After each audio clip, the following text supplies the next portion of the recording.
Hello, everyone. My name is Julie. I am the director of the Astronomy Education Program Discover the Universe, which is supported by the Dunlap Institute at the University of Toronto. I am personally based in Thetford Mines in Quebec. I'm here to talk about the total solar eclipse coming up on April 8. I know many schools and school boards have decided to close on that day. I would personally prefer schools to embrace this event. So if you're still debating whether to close or not, please listen to what I have to say. A total solar eclipse is an amazing event. It's one of the most beautiful natural phenomenon we can observe, and we have a chance to live it in less than 2 months. This is our eclipse, and I hope that all kids get a chance to go outside and observe it safely. I know the timing of the eclipse is not the best. We do have to consider that. I know it is complicated, but this is once in a lifetime event. So I hope we can make an exception for that day. We need to allow kids to observe this. And I know there are some safety aspects to consider. I'm not saying there's no risk, but I think that the safety aspect is taking too much space, in a sense that kids do some stuff every day that where the risks are similar or much higher, actually. And we allow that to happen because life it's not zero risk.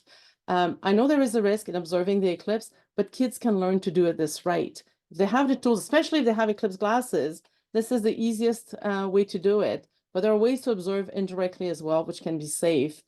So we can teach them to do this right. And we teach kids to do some dangerous stuff all the time. They have scissors in school to cut, but they don't poke everyone's eyes with them, right? We've learned, they've learned, we teach them how to do this right. We can do this with this eclipse.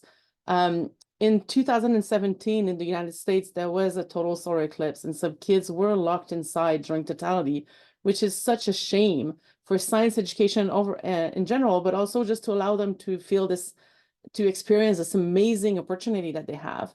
And I know in the US, many people now are saying no child left inside for this eclipse. And I would like to mention that to you.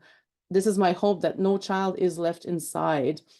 Statistically, it's not the young kids that are represented in the injuries, it's young men. So we can teach our teenagers and our young men to do this right, not to ignore the rules. Most often it's not because they didn't know the rules, because they ignore them. So we can teach them to do this right.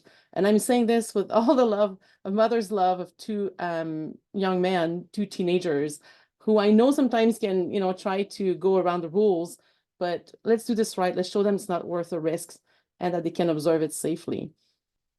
So I urge you to embrace this amazing event that we have happening above our head on April 8th.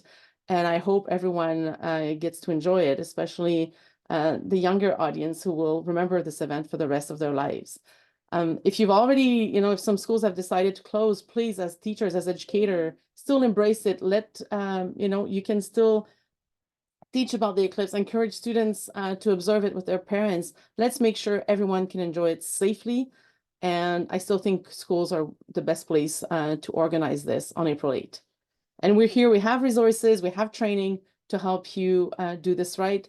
So you can come check our Eclipse website. Thank you.